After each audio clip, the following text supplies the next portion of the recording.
Howdy, and welcome to my channel. My name is Rainer, and this is Rainierbooks.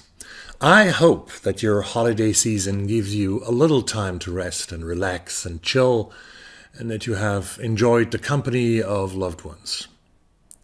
We all try to recharge the batteries until it is time for another year and another time, we will say. I can't believe it is November again. Between January and next Christmas, there will be a lot of books published, and I looked into the catalogs of several publishers to pick 10 titles that I'm waiting for. 10 books, both fiction and non-fiction, that I would love to get my hands on. Let's do this and follow me. The first book comes from Japan. She and Her Cat, Stories by Makoto Shinkai and Naruki Nakagawa, published by Atria on January 23, in a few weeks from now. She and Her Cat is a collection of 4 interrelated stream of consciousness short stories in which 4 women and their feline companions explore the frailty of life, the pain of isolation, and the limits of communication. The narrating alternates between the cats and their owners and offers a unique and sly commentary on human foibles and our desire for connection. A whimsical short story anthology unlike any other, it effortlessly demonstrates that even in our darkest and most lonesome moments, we are still united to this wondrous world, often in ways we could never have expected. The migrant crisis is a topic of a lot of election campaigns in Europe right now. Nowadays, and it will certainly also be as well a topic in the United States presidential elections between 2 old men in next November. The next book deals with that. This is Everyone Who Is Gone Is Here, the United States, Central America, and the Making of a Crisis by Jonathan Blitzer. It will be published on January 30th in 2024. The book shows that the migrant crisis is the result of decades of misguided policy and sweeping corruption. Brilliantly weaving the stories of Central Americans whose lives have been devastated by chronic political conflict and violence with those of American activists, with government officials and the politicians responsible for the country's tragically tangled immigration policy. Blitzer reveals the full, layered picture for the first time.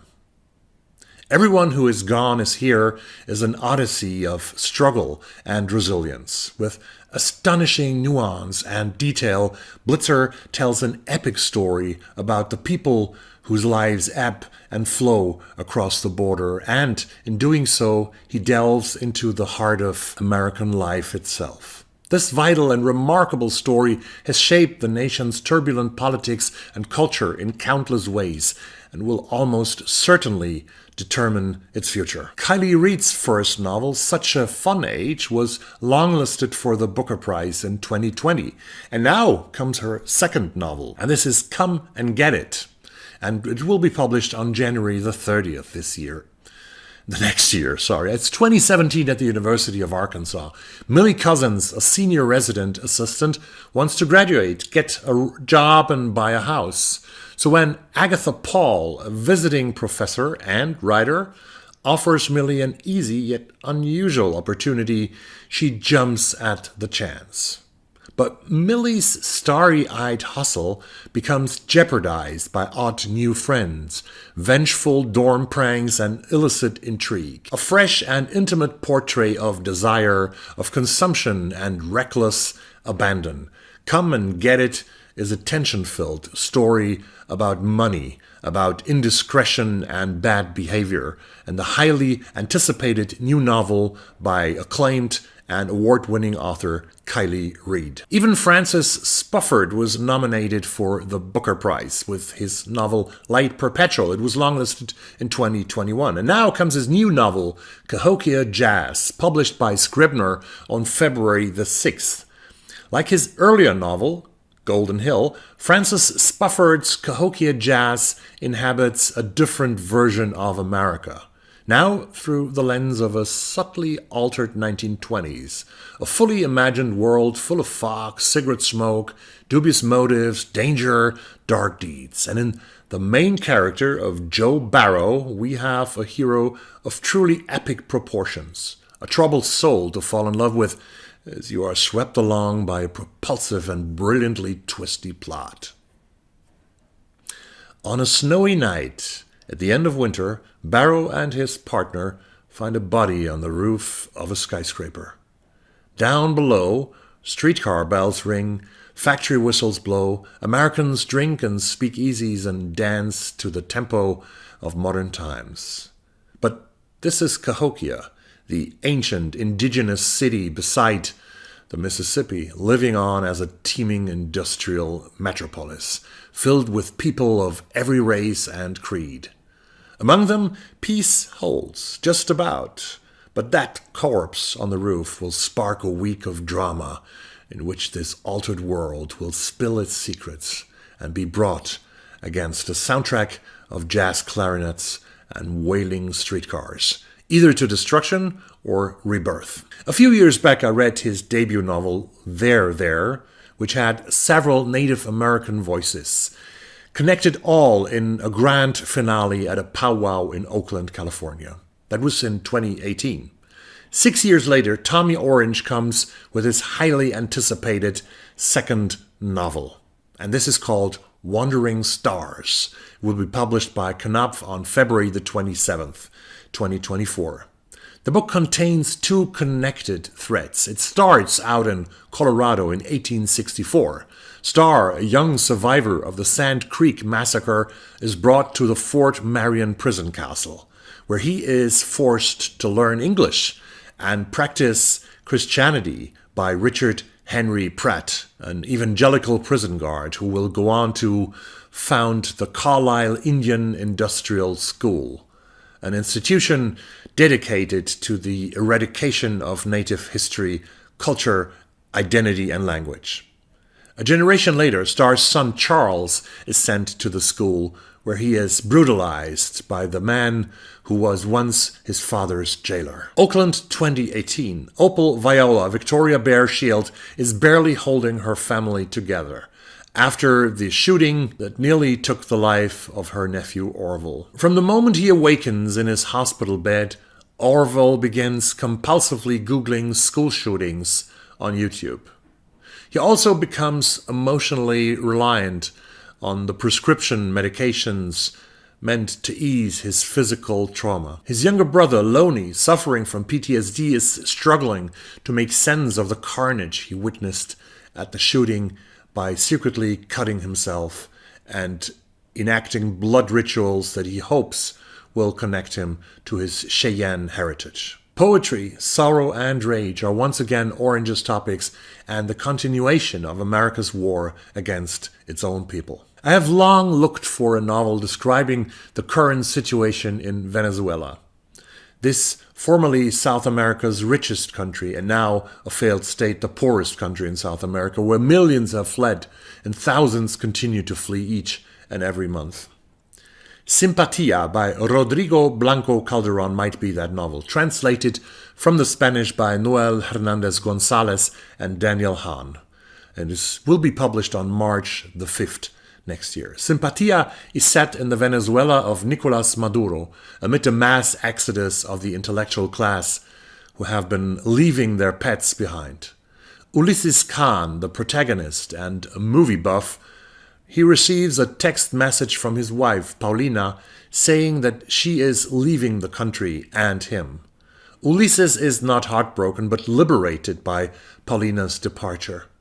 Two other events end up disrupting his life even further. The return of Nadine, an unrequited love from the past, and the death of his father-in-law, General Martin Ayala.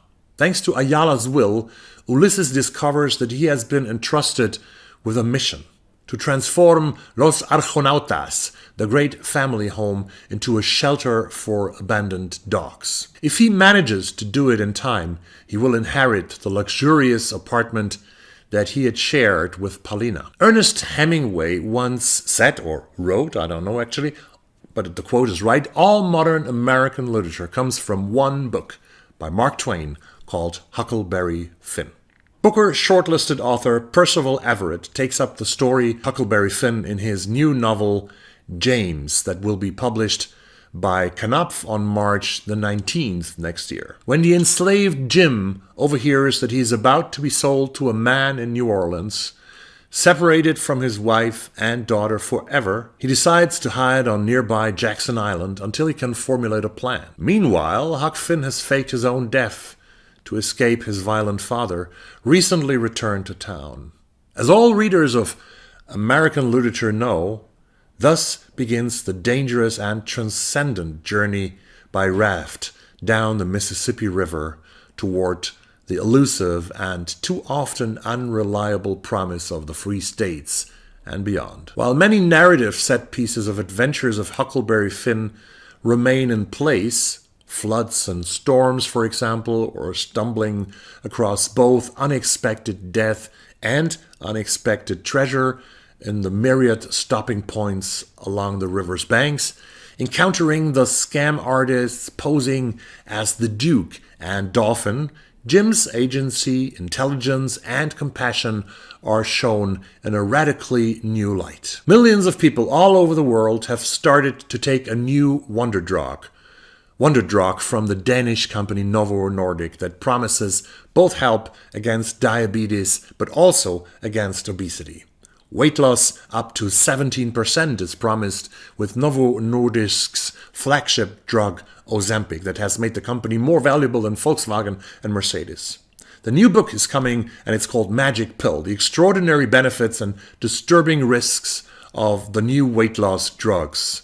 Written by Johan Hari on May 24, this will be published next year. In January 2023, Johan Hari started to inject himself once a week with Ozempic, one of the new drugs that produces significant weight loss. He wasn't alone. Some predictions suggest that in a few years, a quarter of the US population will be taking these drugs. While around 80% of diets fail, someone taking one of the new drugs will lose up to a quarter of their body weight in 6 months. To the drug's defenders, here is a moment of liberation from a condition that massively increases your chances of diabetes, cancer, and an early death. Can these drugs really be as good as they sound? Are they a magic solution or a magic trick? Finding the answer to these high-stakes questions led him on a journey from Iceland to Minneapolis to Tokyo and to interview the leading experts in the field and in the world on these questions. He found that along with the drug's massive benefits come 12 significant potential risks. Magic Pill is an essential guide to the revolution that has already begun and which one leading expert argues will be as transformative as the invention of the smartphone. 3 years ago, I read the Scottish author Andrew O'Hagan's sad but beautiful novel Mayflies. In June comes his new work. It's called Caledonian Road and it will be published on June 19. May 2021, London.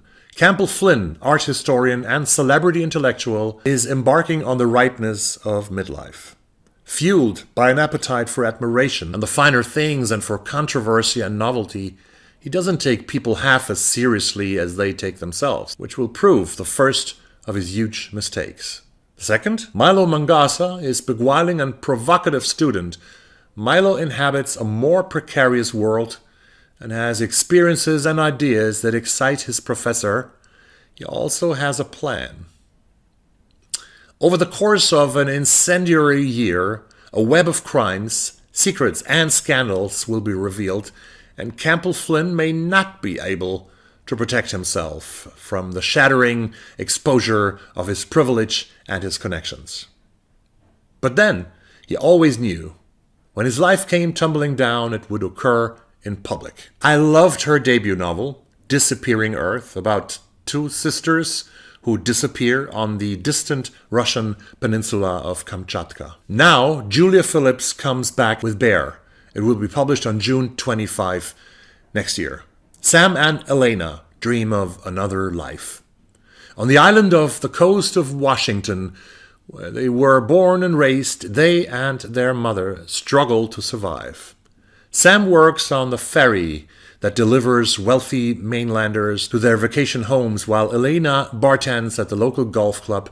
But even together, they can't earn enough to get by, stirring their frustration about the limits that shape their existence. Then, one night, on the boat, Sam spots a bear swimming the dark waters of the channel. Where is it going? What does it want? When the bear turns up by their home, Sam, terrified, is more convinced than ever that it's time to leave the island. But Elena responds differently to the massive beast.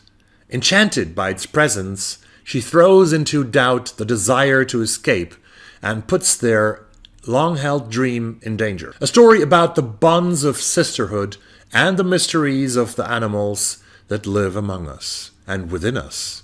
Bear is a propulsive, mythical, richly imagined novel, and I'm really curious. In 2015, I traveled for the first time to the Far East and visited Tokyo with my daughter, who is very interested in Japanese pop culture. I wanted to do her a favor with this trip, but I got hooked myself on this faraway country, and we came back in 2019, the year before the pandemic hit. Since then, I pick up Japanese books and Japanese literature several times each year to learn more about this country and about the culture. And I'm very curious on the next book, which is called Goodnight Tokyo by Atsuhiro Yoshida, published on July the 9th next year.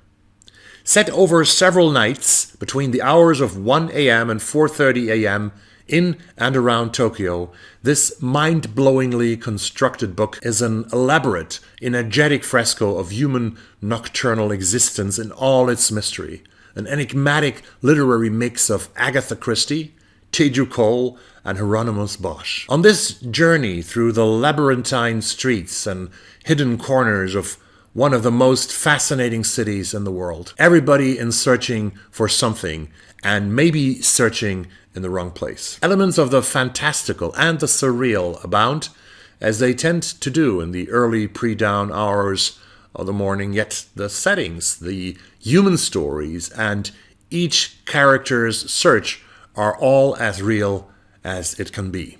Goodnight Tokyo offers readers a unique and intimate take on Tokyo as seen through the eyes of a large cast of colorful characters. Their lives, as disparate and as far apart as they may seem, are in fact intricately interconnected, and their fates converge against the backdrop of the city's neon-lit streets and quiet alleyways. In his English-language debut, Yoshida masterfully portrays in captivating and lyrical prose the complexities of human existence and human relationships, the mystery of human connection, and the universal quest for meaning. Wow, wow, wow. This comes first in July, a long wait. Let me mention 5 more titles very shortly that also will come out next year. The Lost Love, Songs of Boise Sing by Ingrid Persaud, the author of Love After Love that many of you loved. Then we get Little Rot by Akwaeke Emezi, who wrote The Death of Vivek Oji and many other books. This is about Nigeria. The Summer We Crossed Europe in the Rain, lyrics for Stacey Kent by Kazuo Ishiguro with illustrations by Bianca Bagnarelli from Italy. The Afghans, 3 Lies Through War, Love and Revolt by Åsne Seierstad, a Norwegian author. And The Hunter by Tana French. Which books do you want to read of these 10 plus 5? And what book are you waiting for the most in 2024? Let me know in the comments down below. And slap me a like and subscribe to the channel if you want to stay in touch and if you want to stay tuned to my bookish videos. It is for free. Have a great day wherever you are, and I see you soon in another video. Bye bye.